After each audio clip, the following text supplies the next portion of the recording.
কেন্দ্রীয় বাহিনী জিন্দাবাদ স্লোগানে বিতর্ক। নাগরাকাটায় বিজেপির সভা থেকে স্লোগান। গতকাল নীতিন নবীনের সভায় স্লোগান।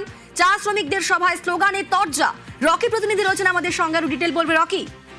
অনিন্দিত, দেখো, বিজেপি সভাকে কেন্দ্র করে কিন্তু এই বিতর্কের সৃষ্টি হয়েছে। কারণ গতকাল নাগরাকাটা ব্লকে নাগরাকাটা বিধানসভা এলাকায় কিন্তু নীতিন নবীনের প্রোগ্রাম ছিল এবং সেখানে কিন্তু সেখানকার যে বিজেপি প্রার্থী ছিলেন তার হয়ে প্রচারে এসেছিলেন।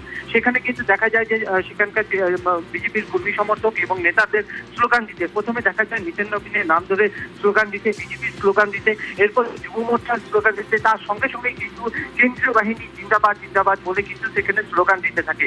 এই ঘটনার পর কিন্তু রীতিমতো রাজনৈতিক পর্যায়ে শুরু হয়েছে এলাকায়। কারণ তৃণমূল দাবি করেছে যে দীর্ঘদিন ধরে তারা দাবি করে আসছে কেন্দ্রীয় সরকারের প্রত্যেকটি এজেন্সি এবং কেন্দ্রীয় বাহিনী সমস্তটাই কিন্তু কেন্দ্রীয় সরকার বিজেপির দ্বারা পরিচালিত হয়, এমনটা কিন্তু অভিযোগ করেছিল। আর এই স্লোগান থেকে তা পরিষ্কার হয়ে গেল যে কেন্দ্রীয় বাহিনী বিজেপির হয়ে কাজ করছে, এমনটাই কিন্তু অভিযোগ করেছে তৃণমূল।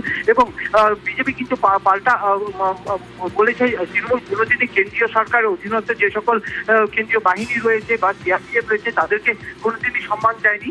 আর এই ঘটনা ঘিরে কিন্তু রাজনৈতিক চর্চা শুরু হয়েছে। বেশ, ধন্যবাদ রকি।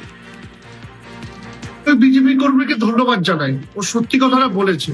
তারা বারবারই বলছে নির্বাচন কমিশন আমার হাতে, কেন্দ্র বাহিনী আমাদের হাতে, তারা বলছে সিআরপিএফ আমাদের হাতে। তার মানে পশ্চিমবঙ্গের নির্বাচন তারা পুরো সেন্ট্রাল এজেন্সি দিয়ে করতে চাচ্ছে। তার প্রমাণ আবার হলো ভারতবর্ষে বিজেপির যিনি সভাপতি তার সামনে স্লোগান দেওয়া মানে কি তিনি ওটাকে অ্যাপ্রুভ করলেন। এটা অত্যন্ত দুর্ভাগ্যজনক। আজকে গণতন্ত্র বিপন্ন। যেভাবে বিজেপি এই কাজগুলো করছে আমরা ধিক্কার জানাই। সেন্ট্রাল ফোর্স একটা আমাদের দেশের ফোর্স। আমরা সেন্ট্রাল ফোর্সের সেনা সবাই আমরা ওদের সম্মান করি, হাত দেখাই, জাহিন বলি, জিন্দাবাদ বলি। কেন ওরা আমাদের রক্ষা করে, তারা আমাদের রক্ষা করে সব জায়গায়। ওদের জিন্দাবাদ বলা কোনো খারাপ কথা নেই।